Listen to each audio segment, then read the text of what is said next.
नमस्कार दोस्तों, देसी ज्ञान में आपका स्वागत है।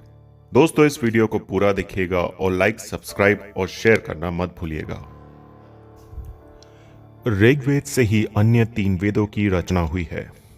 ऋग, यजु, साम और अथर्व ये 4 वेद हैं। ऋग्वेद पद्यात्मक है, यजुर्वेद गद्यमय है और सामवेद गीतात्मक है। ऋग्वेद दुनिया का प्रथम ग्रंथ और धर्म ग्रंथ है। यूनेस्को ने ऋग्वेद की 1800 से 1500 ईसा पूर्व की लगभग 30 पांडुलिपियों को सांस्कृतिक धरोहरों की सूची में शामिल किया है। ऋग्वेद की रचना संभवतः सप्त सैंधव प्रदेश में हुई थी। ऋग्वेद के मंत्रों की रचना किसी एक ऋषि ने एक निश्चित अवधि में नहीं की, अपितु विभिन्न काल में विभिन्न ऋषियों द्वारा यह रची और संकलित की गई है। इसमें आर्यों की राजनीतिक प्रणाली एवं इतिहास के विषय में जानकारी प्राप्त होती है। इससे भौगोलिक स्थिति और देवताओं के आवाहन के मंत्रों के साथ बहुत कुछ है। ऋग्वेद की ऋचाओं में देवताओं की प्रार्थना, स्तुतियां और देवलोक में उनकी स्थिति का वर्णन है। इसमें जल चिकित्सा, वायु चिकित्सा, सौर चिकित्सा, मानस चिकित्सा और हवन द्वारा चिकित्सा की भी जानकारी मिलती है। ऋग्वेद में चैवन ऋषि को पुनः युवा करने की कथा भी मिलती है। ऋग्वेद में यातुधानों को यज्ञों में बाधा डालने वाला तथा पवित्रात्माओं को कष्ट पहुंचाने वाला कहा गया है।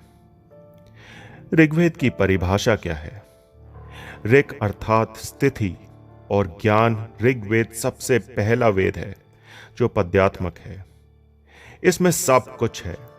ये अपने आप में ही एक संपूर्ण वेद है। ऋग्वेद अर्थात ऐसा ज्ञान जो ऋचाओं में बद्ध हो।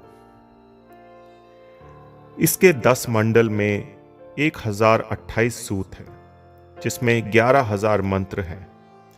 प्रथम और अंतिम मंडल समान रूप से बड़े हैं। उनमें सूक्तों की संख्या भी 191 है। दूसरे से 7वें मंडल का अंश ऋग्वेद का श्रेष्ठ भाग है। 8वें और प्रथम मंडल के प्रारंभिक 50 सूक्तों में समानता है।